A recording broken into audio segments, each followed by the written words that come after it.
This is Lobo Tech. Welcome to Lobo Tech. And today we're going to talk about how Google is taking over the internet. We see that Google became a famous search engine since the 90s. Well, not since the 90s. But like, I know what you're saying. It had to get it a long way. Now we're using it for Google Meet, Google Docs, Google Slides, even. All of our schoolwork is on Google-related products and the Google Chromebooks. There was a long way that Google had to take since the 90s. Later on, it had, a lot of problems, but, it later became famous and a lot of people started using it more than Yahoo. Back in the day, Mozilla Firefox and Internet Explorer were the biggest search engines. But now, those are pretty much ancient history. We only use Google. Whenever we want to search something up, we say Google it, It's not only shaped our technology itself, but in the English language. It's the same thing what's happening with most of our English language. Now we use it for everything. Any bit of the technology sector of our economy, Google's going to have its hands in that, all right?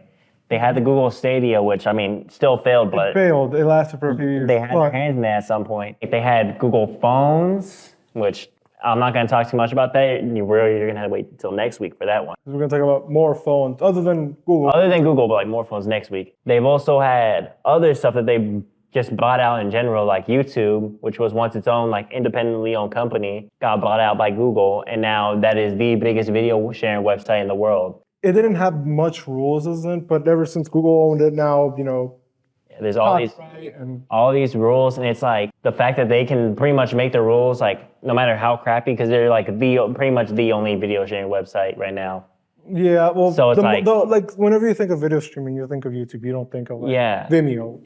That's what I'm saying, because it's if they do something that the people don't like, it's what are you gonna do about it? We're the only one. There's literally no competition for them. Literally, not just that, but also having Google smartphones. The Pixel. They're already in 9, 8 models, which not bad for Google. And every Android phone in general just runs off of the Google OS itself. Even before they made the Google Pixel. Even before Google Pixel, which means every Android phone in general, like Samsung and them. Yeah. Google has their hands in that pie too. I could say they're taking over. It's not. Yeah, it's not hard to see that. It's just, everybody has used Google even when they were little. So. Yeah. I think the problem with that mostly is just that the more things that Google is going to have their hands in, right? Yeah. The thinner they're going to be stretched just means less people per team, which means less quality of the service per team. You know what I'm saying? But there's also something special that Google has made, and it was the Gemini AI recently. Special.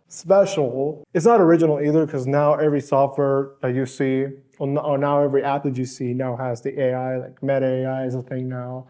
Snapchat AI.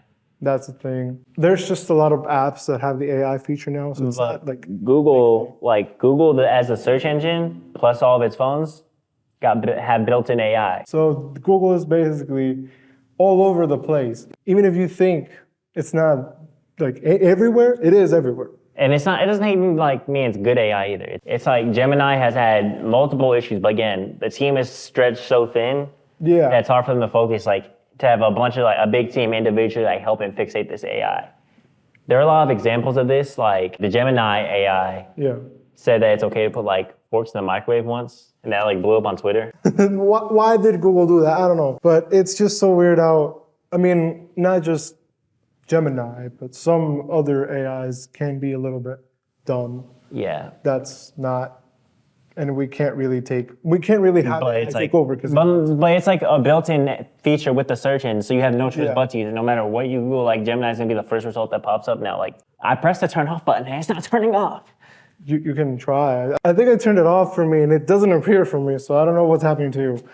But we already said Google is just taking over everything. It's kind of a big deal. Even during lockdown with Zoom, they made Google Meet. Mm-hmm. Then, yes, it was supposed to be a competitor with Zoom, but Zoom already had a lot of users, so it was already too late. Yeah, but I think Zoom's kind of died out now, and Google Meet's probably the more, and Google Meet has actually taken over in users compared to Zoom. Oh yeah, now it's actually kind of better to use too. It has a better software than Zoom. I don't know. That was it. Feel free to join us next week about the phone talk. And not just Google, we're going to talk about probably Apple as well. Those gaming phones too. Probably Motorola, probably even BlackBerry will go back. Probably. All the way the good back. times. So thank you for watching. And if there's anything about Google that you have to say it through us. Go to our comment section. Just say something, man. Put it down below. Bye. I'll see you all in the next episode. Bye.